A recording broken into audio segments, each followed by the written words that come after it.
Hey everyone, welcome to a new More Layers. I'm Seth Mariano.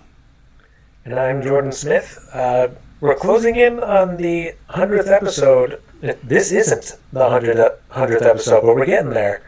Uh, so, right off the bat, if you guys have any ideas for that, let us know. But for this episode, Seth and I, we like our movies. We like some movie theater going experiences, and today we're kind of just discussing some of the more memorable experiences we've had. Yeah, it's the season for it, and we are in the kickoff days of the summer. I know in our area it's creeping up on the triple digits, have this crazy surge, crazy heat wave we were just talking about before we started on here. Yep. And yeah, and of course that also means the prime season for movies, so very relevant topic. And we got, I'm sure we both have plenty of stories to share with you tonight. We definitely do. And I wouldn't be surprised if at least a couple of them were the same, because we've been to some of the same movies, of course. I would say, right off the bat, one that was memorable that was also recent. Actually, a few were kind of just re-releases of films. And I was excited for those, because if it was a re-release, chances are I didn't get to see it in its original theatrical run. So to be able to see something on the big screen that I would have missed otherwise is really exciting. And one of them is Revenge of the Sith, as in the third episode in the Star Wars saga. I was not actually allowed to see this at first when it came out. And I came to find out later the reason why is because my father, when he saw it, he believed that the image of Anakin bursting into flames would have been a little too much. At the time, I was kind of frustrated, but later on, I definitely understood. So earlier this year, I think it was actually last month or so, when they re-released Revenge of the Sith for its 20th anniversary, I'm like, I can finally see this on the big screen. And some people were saying, oh, you got to see these particular fight scenes or these sequences on the big screen. It's like, now I can do that. And it was definitely a wonderful experience for me, to say the least. And one thing I will say, even though I may have never met your dad, I love him for actually watching the film for himself before deciding whether or not you could. I feel like a lot of parents, they won't know what they're talking about. They'll just assume they know everything they need to know, and they'll like, no, you can't. Yeah, and a perfect example of that is the Deadpool movies, because a lot of parents will look at that and be like, oh, it's a Marvel superhero, I'm sure they're fine. It's like, you obviously don't know Deadpool then, because he's known for certain things that aren't always kid-friendly. Revenge of the Sith was one, and my dad, he was definitely looking out for me, because I was still 8 or 9 years old when that movie came out. And then another re-release was Shrek 2. I love the first two Shrek movies. Kind of iffy on the other two, and I'm not sure how this upcoming fifth one is going to play out. Mm. But when I heard that Shrek 2 was going to be in theaters almost instantly, like that was one of the fastest I gotta go see this responses I ever had. And we went with a few friends, and what was really cool is as we were walking into the theater where this movie was going to be playing, there were a couple of girls, I want to say they were around our age, maybe slightly younger. They told us that they had never seen this movie before. And all I said was, I wasn't spoiling anything, all I said was, out of all the Shrek movies to see, this is the one you want to see in theaters. And sure enough, seeing Shrek 2 on the big screen, for some reason, especially with a group of friends, gives it a much different experience than you would just watching it casually at home, especially when you get to the scene where they make the giant gingerbread man and he's walking towards the castle. Yes. That was so cool. Yeah, myself, Jordan, and a few of our friends in our theater group, Artists Unlimited, when it was I think it was the 20th anniversary, they reissued it for in theaters. And I would probably say it's my favorite in the franchise. The first one did a good job of like establishing the cast. The second one created a sort of compelling conflict that nicely drove the whole thing. The third one seemed to drag a little bit. The fourth one I would probably say was the laziest because it seemed very derivative of It's a Wonderful Life. The fifth one, who knows how that'll turn out. But two may be my favorite of the bunch, personally. Yeah, I would definitely say the second is my personal favorite. The first one is still definitely good. Yeah. But the second one did what a sequel is supposed to do, and that is to improve on the last installment. Yeah. So Shrek 2, the re-release of that was awesome. The re-release of Revenge of the Sith was good. And one more that I thought of, in terms of re-releases at least, was Beauty and the Beast. Because there was a time, before all the live-action remakes started coming out, when they were releasing a lot of their previous films, especially from the Disney Renaissance, in 3D.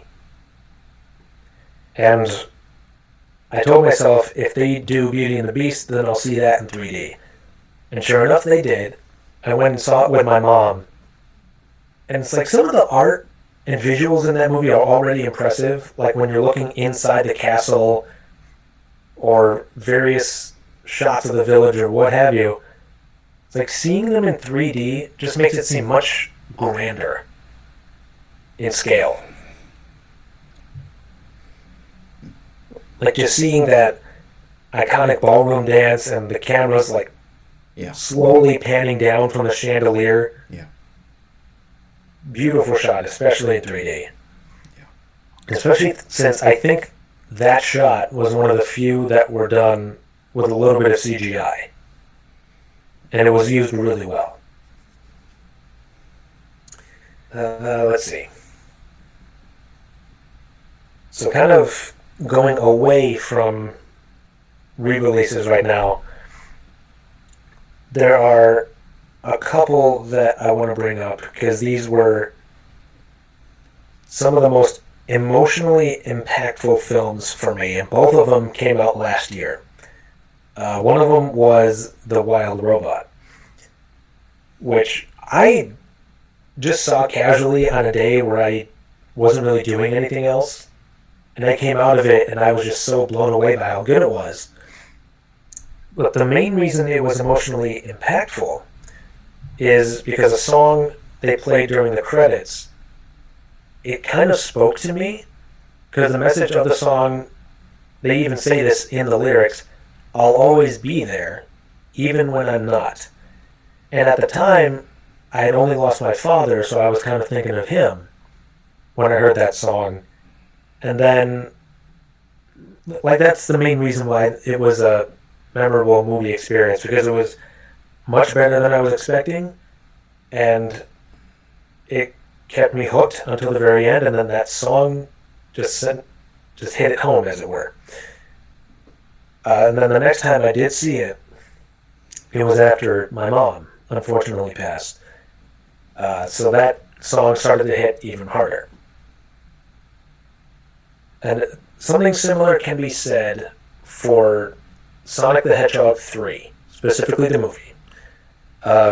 When I first saw this was about 2 months after my mom passed, and I actually saw it with my uncle and my grandfather. That alone made it memorable, because I haven't really been able to do stuff like that with them much. But then we get to a scene in the last third of the movie where Sonic and Shadow are just talking about how they both lost someone near and dear to them. And Shadow's like, did your pain ever go away? Sonic just replies with, no, but I learned there was something more powerful than pain. The love that we felt for each other. And that's what you need to hold on to. She might be gone, but your love will always remain. That line right there, that line alone, made it so much more memorable. Because I'm thinking, what are the odds that shortly after my mom passed away, I would hear a message like that I really needed to hear, in a Sonic movie, no less. And what made it even more special is that my uncle and my grandfather, they hadn't seen the previous two films. But even they, after coming out of the theater, they were like, I'm glad I saw this movie, if for no other reason, because I needed to hear that message.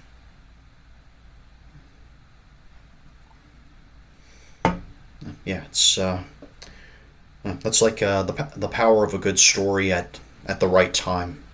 Yes. Yeah. It's like that timing was... It couldn't have been much better. Yeah. Long story short.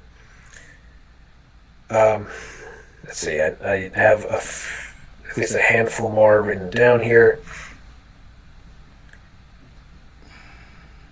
Oh, this is a primary example. Because this is technically a two-parter, but it's two separate films that came out one year after another. This being Avengers Infinity War and Avengers Endgame. The reason why these were memorable was largely because of the build-up behind them. These movies were what all the other Marvel Cinematic Universe movies from the past decade or so were all building up to. And every once in a while, something would be teased to kind of hint to the fact that we were getting closer to the big fight with Thanos. And then Infinity War finally arrives in 2018. I had seats opening day, and the same can be said for Endgame.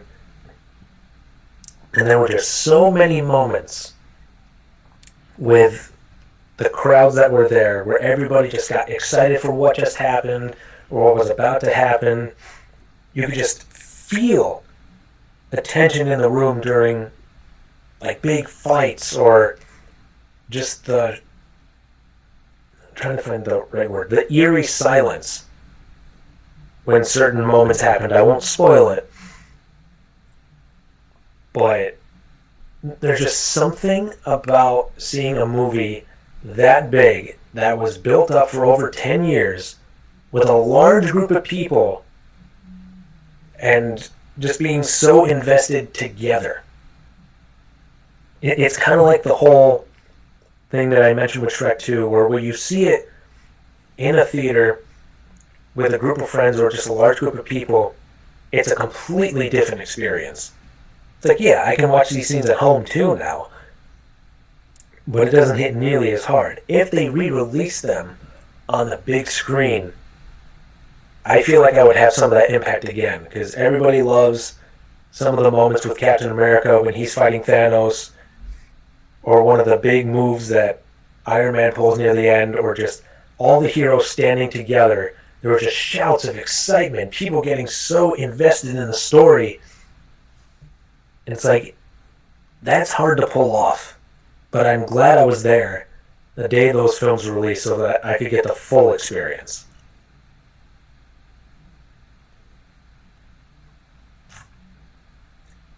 So I don't know if you've been in a movie theater before, Seth, where like people were cheering or...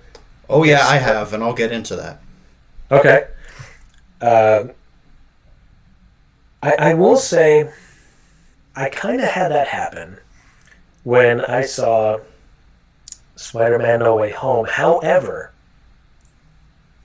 I don't know if it was as impactful, but that was partly because I didn't see it opening day. So by the time I saw it, a lot of people already knew about some of the big surprises.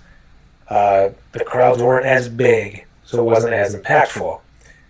But I don't know if that was a movie that you saw where people were excited, and I'm sure I could guess why. Yeah, I wish there were a handful of specific times when I know there were a handful of movies I went to where people were like clapping and cheering at the end, but I remember when I saw Spider-Man No Way Home, kind of coming out of the COVID pandemic, went to see with my family, and yeah, it was something my brother was probably hyped up for more than anybody, and it ended up being probably only one of the best things I ever saw on a big screen. Some good high energy action, good writing, and there was that one scene, of course, with the alternate universe Spider-Man, and when Tobey Maguire popped up, I could hear people cheering. Which I can definitely understand because, not only were people hoping that they'd be in it, but some people were very clever at picking up clues early on that they would be. And then the first of the two that popped out was Andrew Garfield. Yeah. And I know people were really excited at that point because it's like, well, if he's here, then Tobey Maguire must be here too. And sure enough, in the next 30 seconds, he shows up as well. So that they saw all the Spider-Men in the same room together, a lot of the same villains in the same room together. They were just able to relive some of their nostalgia, especially since there were several callbacks to the other Spider-Man films. And it was just incredibly spectacular, for the lack of a better word. Like they were reminiscing on some of the foes they faced in the past.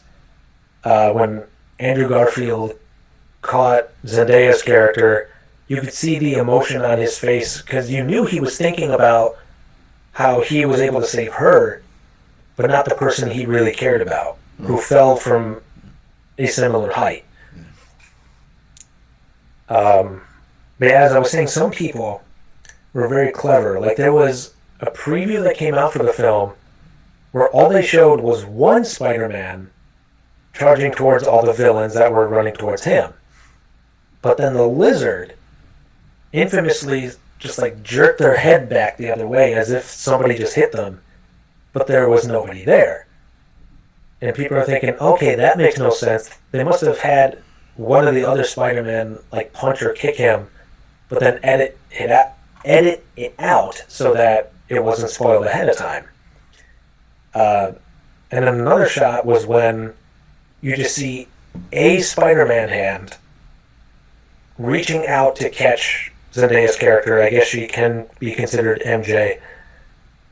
And my mom, specifically, she was thinking, how much do you want to bet that that is Andrew Garfield and he's going to catch her, kind of sort of redeeming himself from the last time? And sure enough, that's basically what happened. Yeah, she called it. Yep, my mom was pretty smart. She was very observant, shall we say. Yeah, seems like something my dad would probably do too.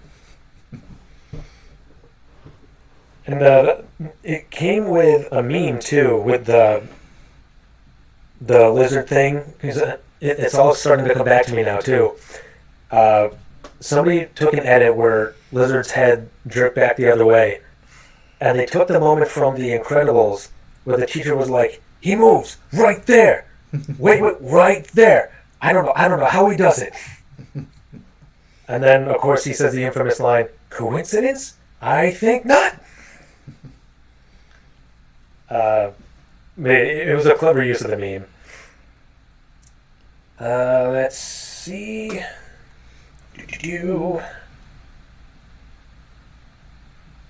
That was just about all of them.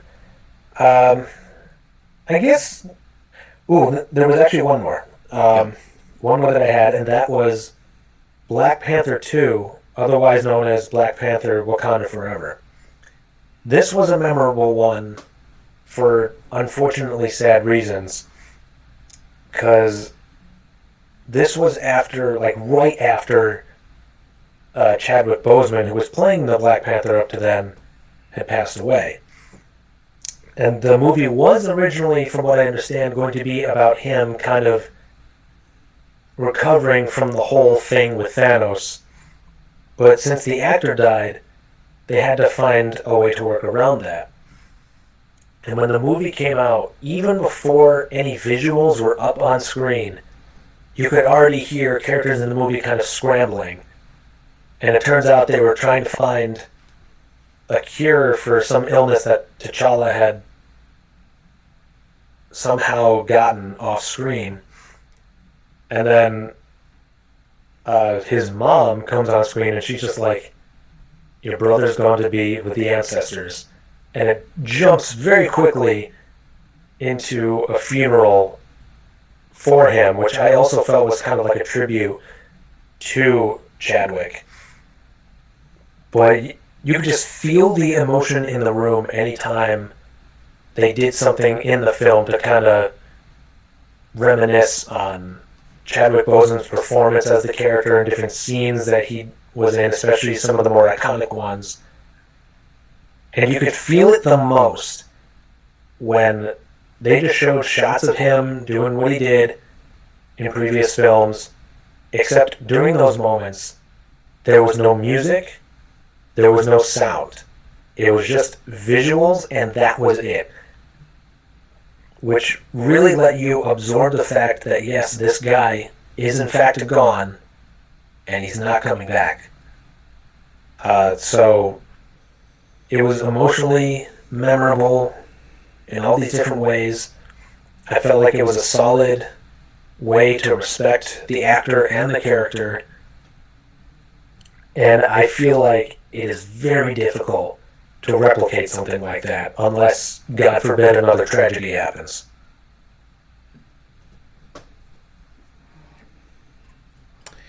Yeah.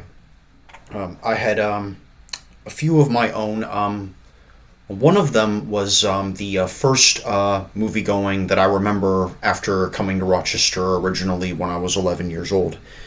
And was the first Incredibles movie by Pixar, which was released in the fall of '04, and I don't know. I remember liking it fairly well, and thinking it was another pretty solid movie for Pixar, and I definitely holds it in high regard to this day. I've rewatched it since, rewatched the second one, and so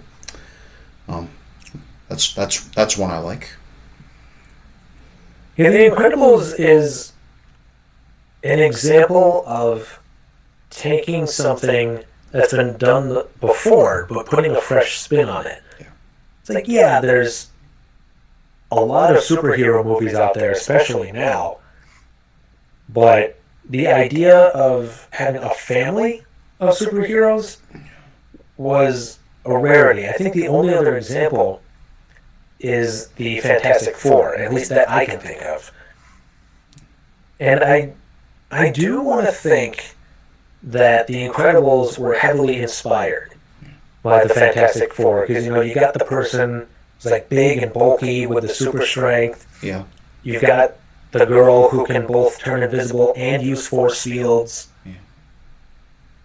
Granted, the super speed isn't really one of the things Fantastic Four has, but Jack can essentially turn himself into a baby Human Torch. Yeah. Mrs. Incredible is kind of like Mr. Fantastic. Yeah. Oh yeah. But I can get the that. villain... Oh, go ahead. No, I'm saying I can get that. Okay. And what really drove it home for me was the villain syndrome. Because it didn't feel like it was a standard villain. It wasn't just like somebody who's going to take over the world or looking to obtain a certain power all for himself. No, he essentially decided to commit mass genocide on all superheroes simply because he's like the one hero he looked up to turned him down as a child. Yeah, I think that makes the most compelling characters. Like when I watched the Netflix series Cobra Kai, we're reintroduced to these characters who we're supposed to be kind of against, and you can pretty clearly see that they're in the wrong, but you can understand where they're coming from. They have understandable motivations and feelings. So I feel like that's something they got right about Syndrome. Yeah, they definitely got it right with Syndrome. Cobra Kai, from what I understand, follows something similar. Thanos was a big one as well. Because again, the big baddie, based on a cinematic universe that had been built up for 10 years, it's like what he was doing wasn't necessarily right. He was looking to wipe out half of the population of the entire universe. But some people could at least understand why he was doing it. It's like, oh, if the universe becomes too overpopulated, there won't be enough resources to go around and everything will suffer. So it's like, yeah, I get that. Granted, like, murdering half the universe, as it were, is probably not the way to go about it, but the reasoning, at least to some, made sense. Right. Yeah. Yeah. And then another one, and this is because I was probably into the franchise as much as any kid back then, Spy Kids 3D Game Over, which was, this was back when 3D film meant more than just like three-dimensional imagery. It meant like things looking like they were coming out of the screen. Yeah. Which, for me, was kind of like the whole appeal of this third one. It was probably too light on story, too light on substance, but I was really, I think, excited about the special effects of things coming out of the screen, and it really did that really well in the theater, and by that time I was pretty big on the Spy Kids franchise because of like mainly the gadgetry perhaps, and the sort of kid adventure element of it, and this is my first big it was my first big cinematic feature experience of that kind of 3D effect, and it really delivered on that. Yeah, I never did see that one, but I did end up seeing a movie that was very similar. In fact, I think it was made by the same director. That was Shark Boy and Lava Girl. Yep. Because like with Spy Kids 3D, that was a movie where a lot of things did make it seem like it was popping up out of the screen. And this was back in the day where 3D glasses, instead of looking like standard glasses or sunglasses, they were like these little cardboard type ones where the lenses were red and blue. Right. They did that with Spy Kids 3D as well. Yep. And it was very rare to see 3D movies like that. I think it might be the only movie I ever saw where there were effects that did stuff like that. So yeah, I would say very similarly to what I did, or the experience I had with Shark Boy and Lava Girl is what you had with Spy Kids 3D. Oh yeah, I think so, yeah. Yeah, and after that there was kind of a continuing trend of theater 3D, movie theater 3D, with things like Robert Zemeckis' Christmas Carol that utilized 3D glasses, but for the most part that just kind of added more weight or shape to the visuals and not much else. Yeah, really a lot of 3D quote-unquote movies now, when they say it's a movie in 3D, it just adds more depth to everything. Like, it doesn't just look like everything's stacked on top of each other or just things are in the background. It actually feels like it's this three-dimensional world. But I do kind of miss the 3D effects where they made it seem like things were coming at you from the screen. Yeah, that would be nice to see revived. I would appreciate that. Sure. Yeah. And maybe there's like 3D or 4D experiences at big name amusement parks that still do that, but I don't know. Yeah. And then another one that I attended also with Jordan and a few of our Artists Unlimited friends, and it was quite the time for it. one of the most perfect times for it because it was the film's 30th anniversary, and it was also the centennial anniversary of the Disney company. And this movie I'm talking about is The Nightmare Before Christmas. It was reissued in theaters in, I believe it was 2023, so about a couple years ago.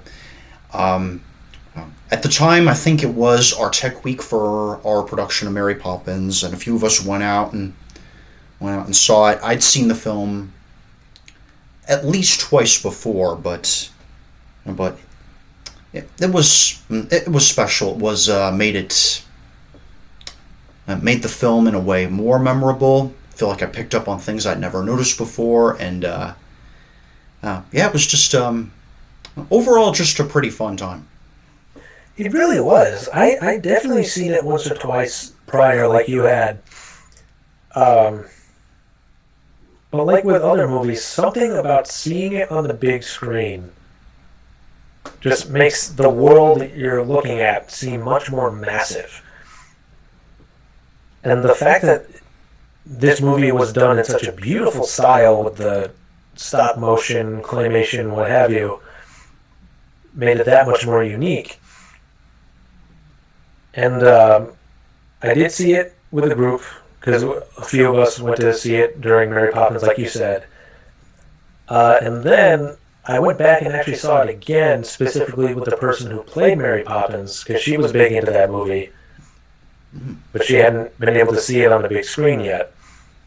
And we specifically, I don't remember what they're called, but we specifically got these seats that actually move around based on what is happening on screen. So, for example, during the opening sequence with the first song, when the camera's just kind of slowly gliding through the town, it's like the chairs tilted and swerved in such a way where it actually felt like you were flying around Halloween Town as the song progressed. Now, granted, we tried the highest setting at one point and it started to make us feel nauseous, but when we had it on a low setting, it felt very nice. It felt like we were being more implemented into the film, and it was a really nice experience.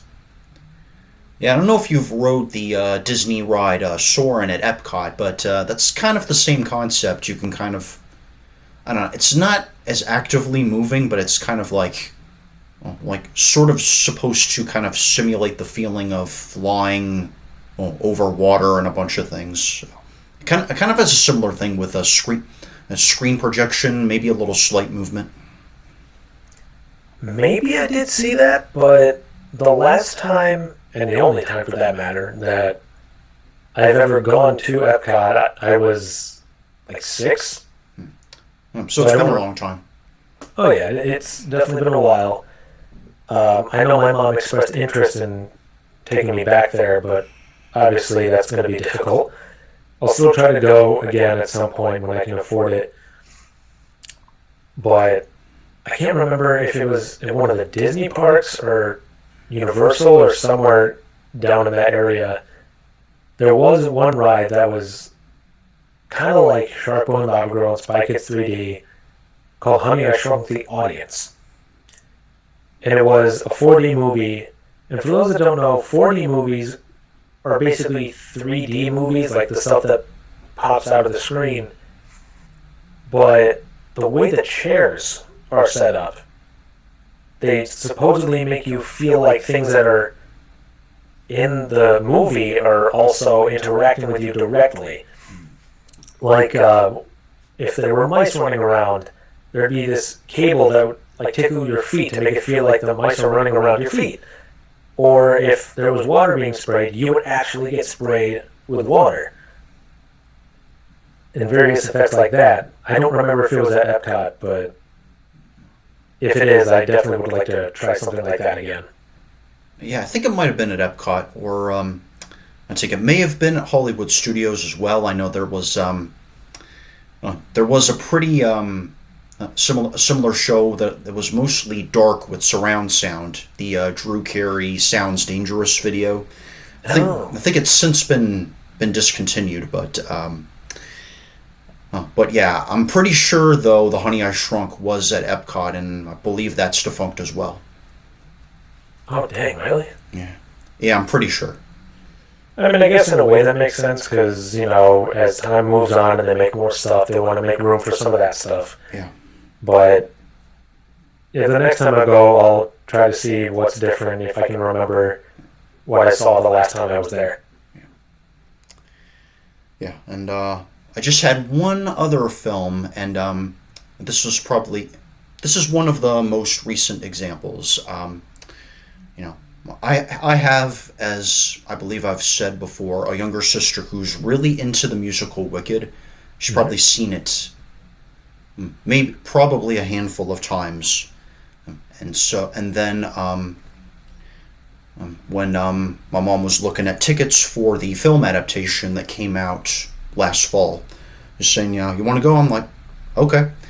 And so we end up going on Thanksgiving night, and by this point I'd been pretty familiar with the soundtrack, and not as much with the script, admittedly, but I feel like this film did a great job at bringing the story, although it only covers the first act, to life. And so wonderful production design, and beautiful arrangements of the familiar music, and I'm particularly impressed with Ariana Grande's performance as Galinda, and I'm definitely looking forward to the second part when it comes out this fall, November, around Thanksgiving. I think it'll be out, and seeing how that does.